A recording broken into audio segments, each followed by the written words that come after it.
Allez, bonjour à tous. Je me présente, je m'appelle Isabelle Marga, je suis professeure à la faculté de pharmacie de Paris de l'université Paris-Cité. Donc, alors, je vais prendre ça. Vous êtes là pour la pharmacie. Ça tombe bien. Si je vous parle pharmacie, la première chose à laquelle vous pensez, c'est ça. C'est-à-dire votre pharmacien d'officine, de proximité. Le propos de la première partie de mon intervention, ça va être de vous montrer qu'en fait, il n'y a pas que le pharmacien d'officine. C'est un très, très beau métier.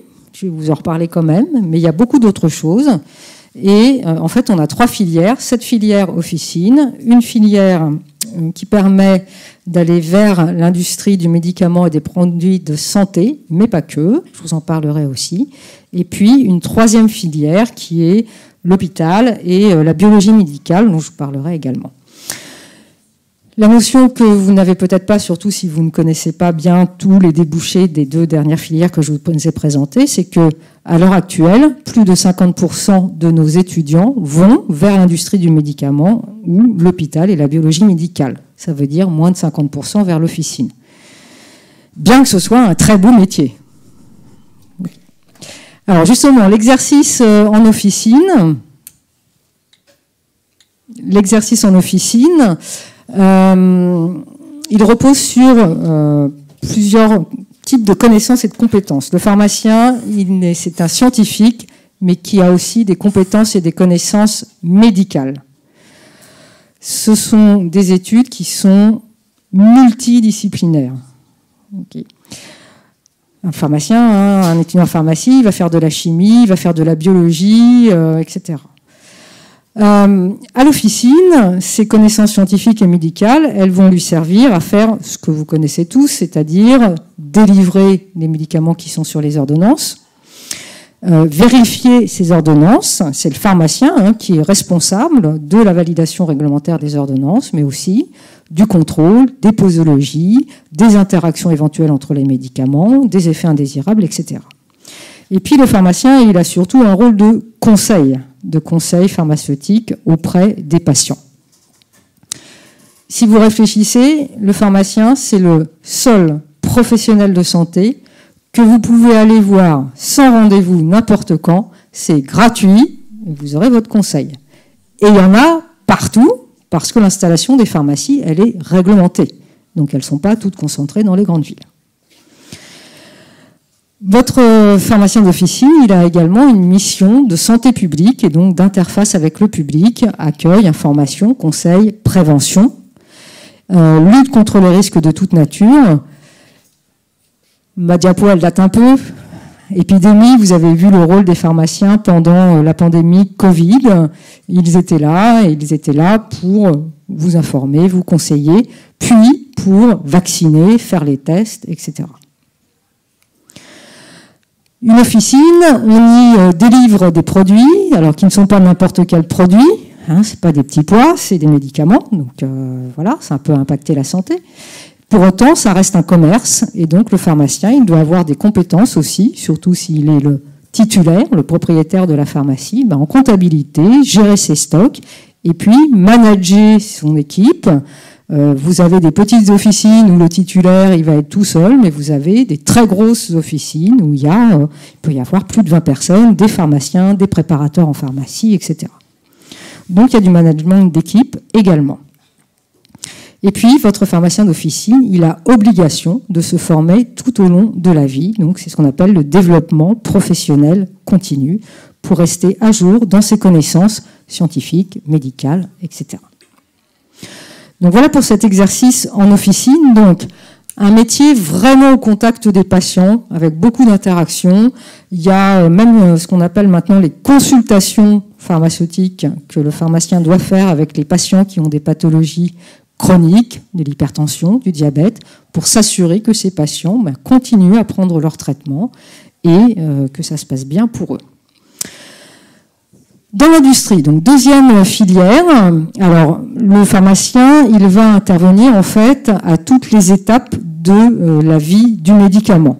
Donc, d'abord dans la recherche de nouvelles molécules, alors de recherche de nouvelles cibles, de nouvelles molécules qui vont agir sur ces cibles. Et donc cette recherche, elle prend des aspects, ça peut être de la biologie, ça peut être de la chimie. Comment est-ce qu'on modifie une molécule pour qu'elle interagisse mieux avec sa cible? Comment on modifie une molécule pour qu'elle soit moins dégradée dans l'organisme, qu'elle soit efficace plus longtemps? Tout ça, c'est des rôles que le pharmacien va pouvoir avoir. Cette recherche, elle peut se faire bien sûr dans l'industrie pharmaceutique, mais elle peut se faire aussi dans les instituts publics, et les grands instituts, CNRS, INSERM, INRA, etc.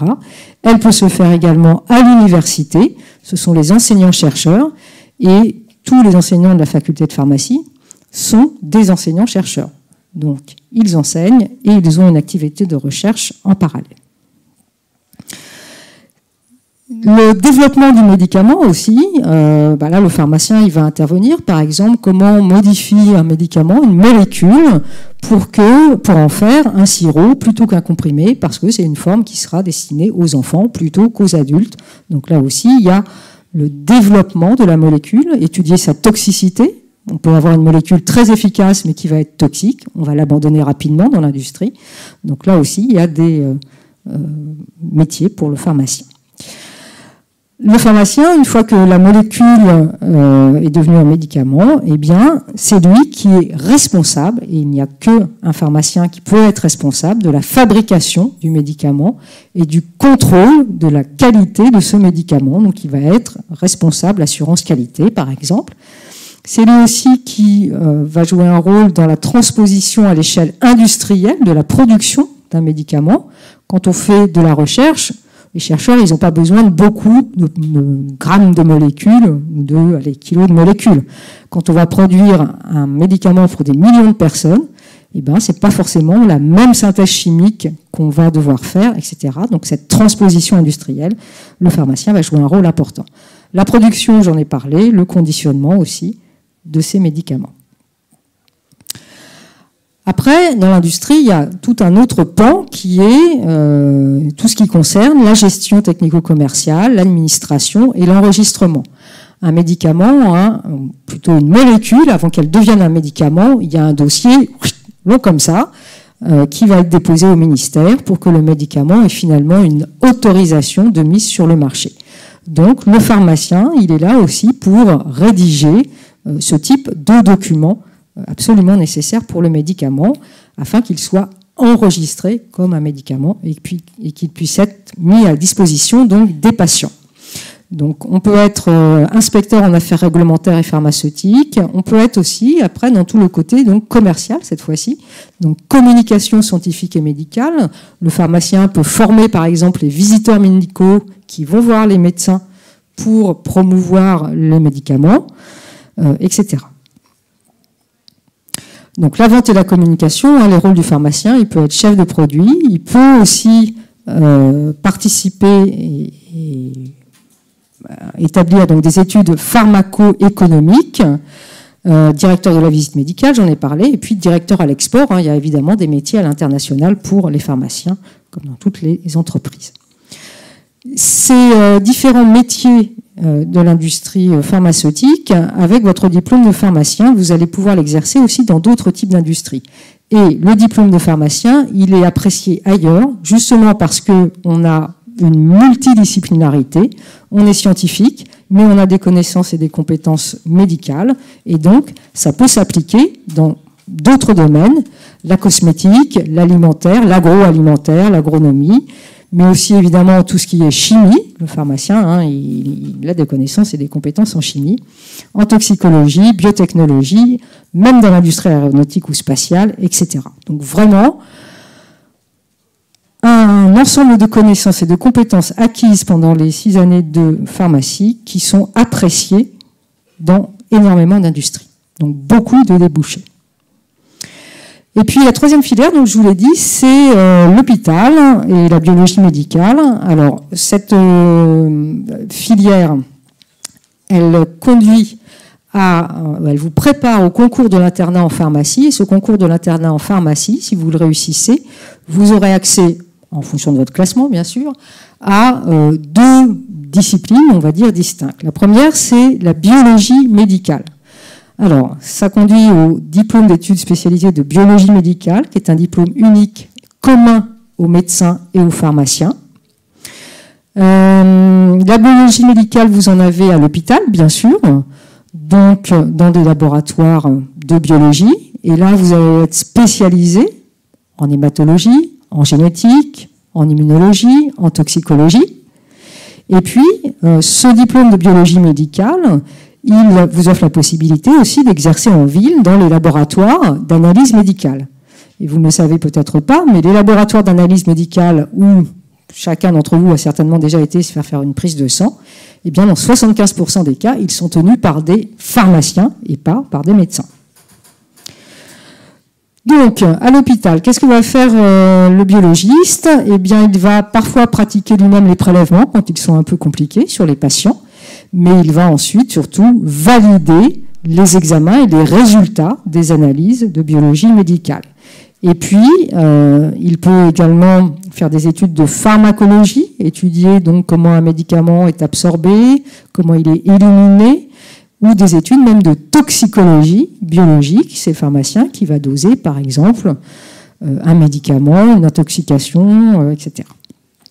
Et puis, il va participer aux réunions de concertation pluridisciplinaires avec les autres professionnels de santé à l'hôpital, notamment les médecins, évidemment, pour parler du diagnostic qui peut être fait à partir des résultats de ces analyses de biologie médicale, pour parler également du meilleur traitement pour le patient afin qu'il soit traité au mieux.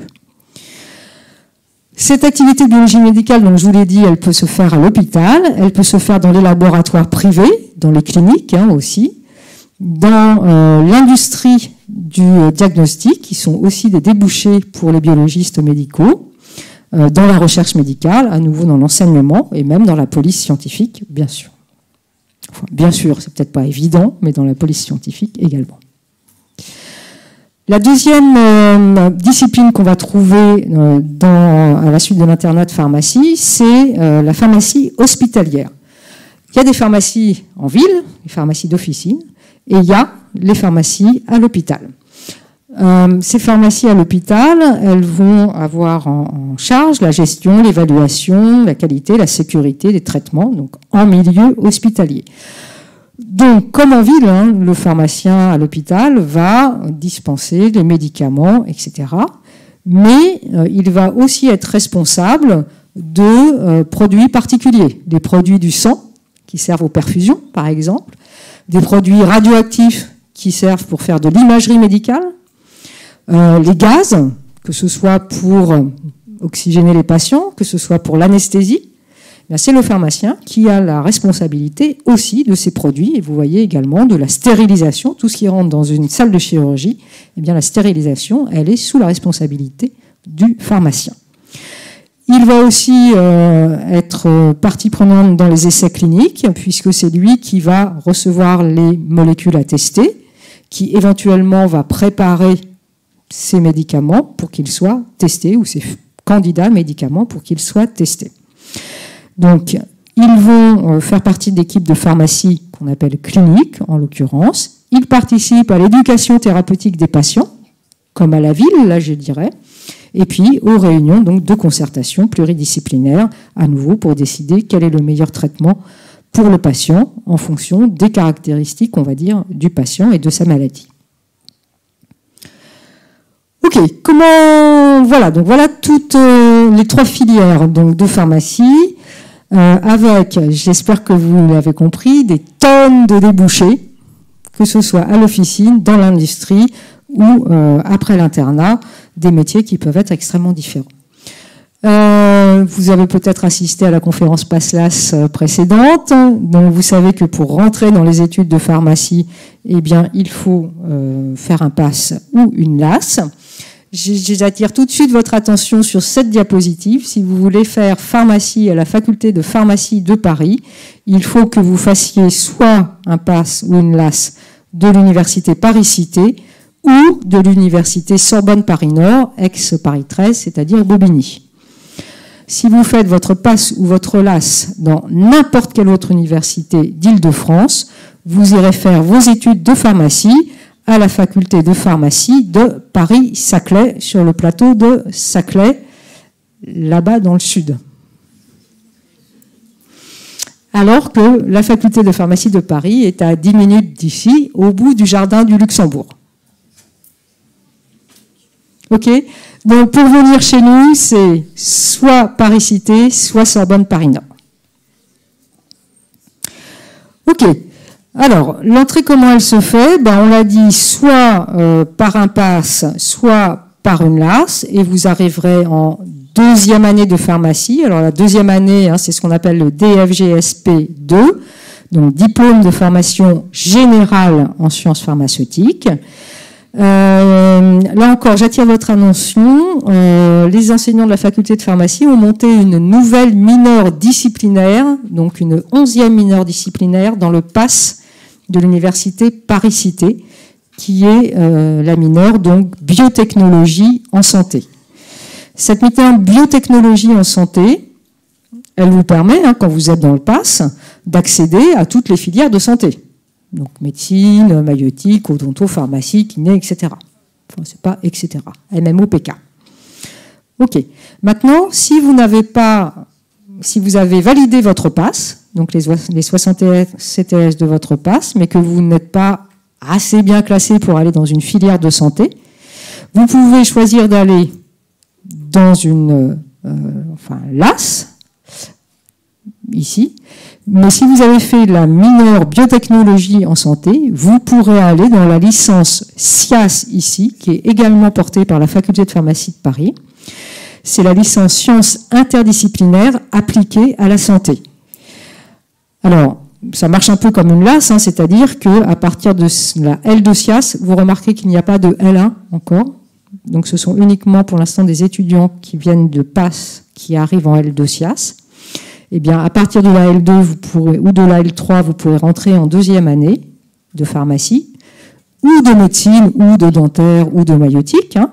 Ok. Donc, la particularité de la licence SCIAS, vous le voyez ici, par rapport à toutes les LAS, c'est que en fin de L3 SCIAS, sous certaines conditions, vous avez des très bonnes notes dans les UE qui correspondent plus à pharmacie. Vous avez suivi l'itinéraire pharmacie en licence 3 SCIAS, eh bien, vous avez la possibilité de rentrer directement en début de troisième année de pharmacie, donc dans DFGSP 3. Et je le dis pour la pharmacie, mais c'est vrai également pour la médecine. Sous certaines conditions, quand vous faites la L3 SCIAS, vous avez la possibilité de rentrer en début de troisième année de médecine. Ok, donc c'est la particularité de cette licence SCIAS. Ok, comment ça se passe après? Donc vous êtes rentré en DFGSP 2, diplôme de formation générale en sciences pharmaceutiques. Vous passez ensuite en DFGSP 3, puis vous rentrez dans le DFASP, c'est un peu barbare, mais cette fois-ci c'est diplôme de formation approfondie en sciences pharmaceutiques. Ces deux premières années, donc le DFG plus le premier semestre de DFASP1, sont communes à tous les étudiants en pharmacie. Et en fait, vous allez vous spécialiser au deuxième semestre de DFASP1, je vais revenir après là-dessus, en choisissant votre filière, donc votre parcours d'orientation professionnelle, avec donc les trois filières que je vous ai indiquées, officine, industrie et recherche, ou bien pharmacie hospitalière, biologie médicale et recherche, PHBMR, donc qui vous prépare à ce fameux concours de l'internat. Une des particularités des études de pharmacie, c'est que vous avez des stages, bien sûr, vous voyez, 4 semaines à l'officine en deuxième année, c'est un stage d'initiation, donc c'est pour tous les étudiants en pharmacie. Pareil pour la troisième année, 2 semaines en officine, et la quatrième année, 2 semaines en officine. On vous donne la possibilité, si vous voulez voir un petit peu comment ça se passe à l'hôpital, de faire un stage d'1 semaine à l'hôpital en fin de troisième année, donc au mois de juillet. Voilà, on peut vous envoyer dans des services hospitaliers, voir un petit peu quel est le rôle du pharmacien. Après la quatrième année, donc vous passez en 5e année et vous poursuivez dans la filière que vous avez choisie. Nonobstant, tous les étudiants en pharmacie, en 5e année, vont passer 4 à 6 mois à temps plein à l'hôpital. Donc ça permet aux étudiants en pharmacie de voir des patients, de voir les autres professionnels de santé, d'interagir avec les médecins, les kinés, les infirmières, etc. Et puis de voir un petit peu le monde de l'hôpital. En 5e année, début de 5e année, donc décembre de la 5e année, les étudiants qui sont dans la filière pharmacie hospitalière, biologie médicale, recherche, passent ce fameux concours de l'internat, donc en décembre de la 5e année. La 6e année, maintenant, elle va être très différente en fonction de la filière. Si vous êtes dans la filière officine, vous aurez encore des cours au premier semestre, et puis ensuite vous aurez un stage de 6 mois temps plein à l'officine, de janvier à juin, et ensuite un examen de validation de stage pour valider votre 6e année. Si vous êtes dans la filière industrie et recherche, vous devrez faire en 6e année un Master 2. Et ce Master 2 vous donne l'équivalence de la 6e année de pharmacie. Je l'ai déjà dit, si vous êtes dans la filière PHBMR, eh bien, je ne sais pas pourquoi marqué officine d'ailleurs, si vous êtes dans la filière PHBMR, vous démarrez votre internat, que vous aurez réussi en 5e année. Donc vous le démarrez en 6e année, cet internat, il dure 4 mois. Pour être un pharmacien avec son diplôme de pharmacien, il manque encore une chose, c'est votre thèse d'exercice, donc la thèse du diplôme d'état de docteur en pharmacie. C'est un petit mémoire d'une 50aine de pages qu'on vous demande d'écrire sur un sujet que vous pouvez choisir éventuellement, qui vous intéresse, et puis vous devez soutenir à l'oral eh bien, ce document, ce mémoire, et il y a un jury de 3-4 personnes qui valident votre soutenance, et à l'issue de tout ça, vous avez votre diplôme d'état de docteur en pharmacie. Donc ça, c'est le cursus classique. On a des parcours d'excellence également, alors des parcours d'excellence en recherche. On a des pharmaciens qui suivent dès la 2e année de pharmacie la filière pharmasciences, avec dès la 2e année des stages en laboratoire de recherche et puis des cours supplémentaires. On a des pharmaciens qui peuvent intégrer l'école de l'INSERM, qui est une grande école de recherche. On a des cursus intégrés avec différentes écoles, alors soit de management, donc il y a des conventions avec l'ESSEC ou avec l'IAE, donc les écoles universitaires de management. On a également des cursus intégrés pharmaciens et ingénieurs, c'est-à-dire qu'en 7 ans, vous pouvez avoir à la fois votre diplôme de pharmacien et votre diplôme d'ingénieur. Alors c'est le cas avec Chimie ParisTech, pour les étudiants en pharmacie qui aiment beaucoup la chimie. C'est des parcours qui démarrent pour les étudiants en pharmacie au cours de la 3e année de pharmacie. Donc en parallèle, ils suivent des cours à Chimie ParisTech, etc. On a également une convention avec l'ENSIC, donc l'École nationale supérieure des industries chimiques de Nancy, ou encore avec les mines d'Albi. Et puis pour finir, on a un double cursus. Les étudiants en pharmacie ont une entrée, on va dire, facilitée du fait de leur avancée dans le diplôme de pharmacien, au master santé et politique publique de l'Institut d'études politiques, c'est-à-dire Sciences Po. Voilà, je vous rappelle pour terminer, je ne vous rappelle pas d'ailleurs, je vous dis, qu'on a nos journées portes ouvertes, donc de la faculté de pharmacie de Paris à l'Observatoire, samedi prochain de 14h à 18h. On vous fait des visites du site, il y a des tables rondes avec des étudiants, des enseignants, etc., des tas de stands où on vous montre tout ce qu'on peut faire. Voilà, j'espère que je vous ai convaincu qu'avec pharmacie, on pouvait faire des tas de choses. Dernière chose, vous avez peut-être entendu dans la presse que cette année, 30% des places en 2e année de pharmacie n'ont pas été pourvues. C'est-à-dire 1000 places en 2e année de pharmacie qui n'ont pas été pourvues. Donc, venez nombreux, on a besoin de pharmaciens dans tous les domaines. Et puis, c'est super intéressant ce qu'on fait. Et vous trouverez toujours quelque chose qui vous plaît. Moi, je suis rentrée en pharmacie parce que j'aimais la chimie et je trouvais que le médicament était une belle application de la chimie. Je voulais faire donc de la chimie dans l'industrie pharmaceutique. Et ben, vous voyez où j'en suis. Aujourd'hui, je suis professeur de physiologie à la faculté. Rien à voir. On découvre des tas de choses en fait au cours de son cursus pharmaceutique et tout le monde trouve sa voie à la fin. Merci, je vous réponds à toutes vos questions.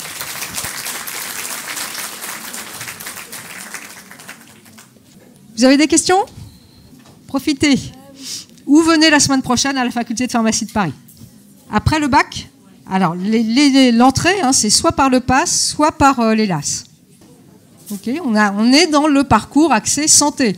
Et santé, souvent, on pense que c'est que médecine, mais santé, c'est médecine, pharmacie, maïeutique, odonto. Donc c'est vraiment une première année qui est commune à tout le monde, et après, on rentre en deuxième année dans sa filière. Non, c'est 6 ans. Si on passe par le PASS, pharmacie, c'est 6 ans. Un peu à cause de ce que je viens de vous dire, c'est-à-dire que beaucoup de gens pensent que le PASS, c'est médecine, et pas autre chose. Si vous alliez, je ne sais plus si c'est le cas aujourd'hui, parce qu'on a quand même essayé que ça change, sur Parcoursup, le terme pharmacie, ça n'existe plus. D'accord? Donc quand on pense accès santé, tout le monde pense médecine. Et tous les étudiants veulent faire médecine. Et même au PASS, s'ils sont classés pour faire pharmacie, eh ben, il y en a qui ne viennent pas, ils vont en LAS pour retenter médecine.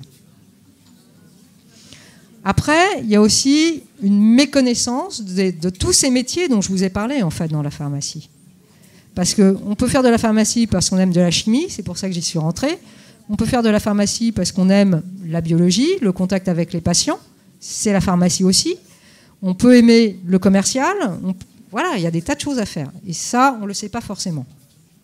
Alors, quand vous parlez de cursus, c'est quoi un cursus biotechnologie pour vous ? C'est une des mineures du PASS, en fait. C'est une des 11, en l'occurrence, mineures du PASS. Non, alors, la mineure biotechnologie, si vous la suivez en PASS, que vous validez votre PASS, mais que vous n'avez pas d'accès en filière santé parce que vous n'êtes pas suffisamment bien classé, vous allez retourner vers une licence, en deuxième année de licence. Et en l'occurrence, la mineure biotechnologie vous emmènera vers la L2 SIAS. D'accord ? Et pour aller vers la L2 SIAS, il y a la mineure biotechnologie, il y a la mineure santé des populations aussi, il y a la mineure rééducation et réadaptation, enfin il y en a quelques-unes en fait, qui conduisent vers la L2 SIAS. Avec la particularité de cette licence SIAS qu'en fin de L3, vous pouvez, si vous êtes bien, que vous avez suivi ce qu'il fallait, aller en troisième année plutôt qu'en deuxième année. Alors, c'est qu'en SIAS, il n'y a pas de L1. Elle n'existe pas encore. Mais SIAS est une licence sciences pour la santé. Voilà, c'est bizarre parce que le problème de la SIAS, c'est qu'il n'y a pas encore de première année, donc elle n'est pas classée réellement comme les autres. Voilà. Alors, déjà, il n'y a pas de L1 SIAS. D'accord ? Donc, la seule façon d'arriver en L2 SIAS, c'est en ayant validé, ça marche si je montre là, oui, c'est pas enregistré, je vais le montrer là, c'est en ayant validé ces 60 ECTS de PASS. Mais comme on va vers une LAS 2, c'est la même chose en fait. D'accord ? La seule différence, c'est quel mineur disciplinaire vous avez fait pendant votre PASS, parce que c'est ça qui va conditionner en fait la licence vers laquelle vous voulez aller. Et je le redis, mais on vous l'a sûrement dit avant, c'est super important, la mineure que vous choisissez. Si vous êtes pris à l'université Tartampion avec une mineure droit, attention, c'est que si vous n'êtes pas classé à l'issue du PASS, vous irez en licence de droit. D'accord ? Donc c'est ça en fait, votre mineure que vous choisissez, la mineure disciplinaire que vous choisissez dans le PASS, elle conditionne la licence où vous irez si vous n'êtes pas en filière de santé. D'accord ? Et donc, pour aller vers la L2 SIAS, il y a 5 ou 6 mineurs, vous les trouvez sur le site, sur l'offre de formation de Paris-Cité ou sur Parcoursup certainement. Elle mène à toutes les filières. MMOPK. MMOP, le cas, je ne suis pas très sûre, mais MMOP, c'est sûr. Okay ? La différence, c'est que la troisième année, ici, peut vous emmener directement en DFGS P3 ou en DFGS M3, sciences médicales, médecine. Donc ça ne marche que pour médecine et pharmacie. D'accord ? Mais après une L3 SIAS, vous pouvez aller en MMOPK deuxième année. C'est une licence, oui, qui est portée par la faculté de pharmacie de Paris, mais avec des enseignants de pharmacie, de médecine, d'odonto, etc. Donc les étudiants sont inscrits en pharmacie, Mais, comme son nom l'indique, hein, c'est une licence interdisciplinaire. Donc on enseigne avec les médecins, les pharmaciens, on a monté ensemble cette licence. Donc les cours sont faits à l'Observatoire et sont faits ici au Cordelier d'ailleurs. Une toute dernière question parce que je vois qu'on veut me jeter de l'amphi. Alors il y a un nombre de places effectivement limité. L'année dernière on avait 120 étudiants en L2. Cette année on a augmenté parce qu'on a eu, elle a démarré l'année dernière. Donc cette année on en a 140, 140, 150 en L2. Ah non, il se présente en L2. C'est-à-dire à partir du pass, il ne peut arriver qu'en L2. Et après, pour retourner en santé, il peut candidater à partir de la L2 ou à partir de la L3. L'année dernière, sur les 120 étudiants, on en a grosso modo 70 qui sont repassés en filière santé. Mais parce qu'il y a peu de passes qui ont candidaté, en fait. Alors, ils sont passés en médecine. Pour vous dire à quel point je suis déprimée, c'est qu'il y a un étudiant de l'AS de SIAS qui a bien voulu revenir en pharmacie. Mais il n'y a pas eu de candidat, c'est-à-dire tout le monde a candidaté vers médecine. Ce qui veut dire qu'il y a des possibilités. Hein. Il y a des gens qui arrivent. Ouais, je suis désolée, on va devoir se quitter. Je retourne sur le stand pour un petit moment encore si vous avez des questions. On vous demandera de sortir par derrière et non pas par en bas, s'il vous plaît.